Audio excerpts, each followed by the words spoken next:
So let's take a second and look at Jupyter Lab. There's two different components that you need to be aware of. There's Jupyter Notebook and there's Jupyter Lab. Jupyter Notebook is sort of like a Microsoft Word document. It's a file that you can share. You can email it, you could submit it on Canvas, you could text it to a friend, you could put it on a thumb drive, take it to any other Jupyter installation and open it up. So that's sort of the document format, is the notebook. And the notebook is opened often. You can open a notebook by itself, but oftentimes a notebook is open in Jupyter Lab, which is an application that runs in your browser that allows you to do things like manage notebooks and have a little bit more complexity. So I'm going to show you Jupyter Lab and Notebook here in just a minute. They run in your web browser, and you can install and launch them from PyCharm. So I'm going to show you really quick in PyCharm. Of course, you want to add the Jupyter Lab, okay, component, and you want to add also the notebook component, Jupyter Notebook. And Jupyter is spelled Jupyter, not like the planet. So if you install both of those and you open up your terminal and you just type Jupyter Lab, what happens is your web browser will open up. This is another file I was playing around with. Let me just get rid of that. Your web browser will open up in something like this. Now, because I opened Jupyter Lab from PyCharm, it's going to default to the directory. Its home directory is going to be my Python project directory, which is awfully nice because then I have access to all of my previous Python files. So I can open up a Python file. You cannot run a Python file inside the Jupyter Lab, but you can open it up and read it. So, for example, I can open this up and I can check it out, but I cannot read that file. If I want to do something and run code, I'm going to use the notebook. So I'm going to create a new notebook. And this is what a notebook looks like. And a notebook operates in what are called cells. And a cell can be a plain text, it can be a markdown, which is formatted text, or it can be code. Every code cell can be run. So if I want to type some Python code,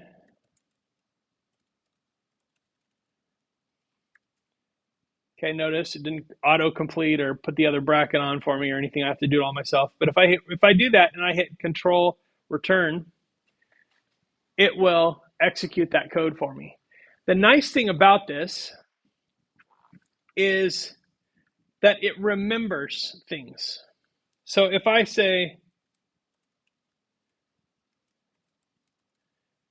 this and I run that code, I haven't printed anything from that variable, but I declared that variable. If I add another cell down here below that,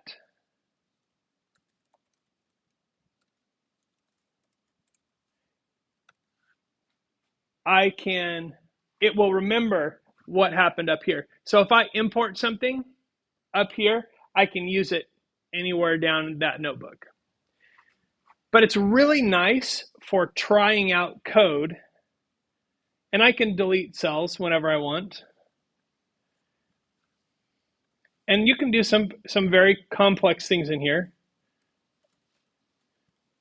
right? I can create an array.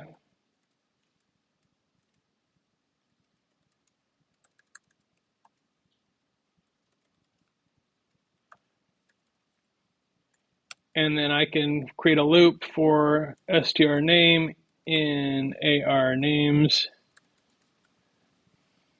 print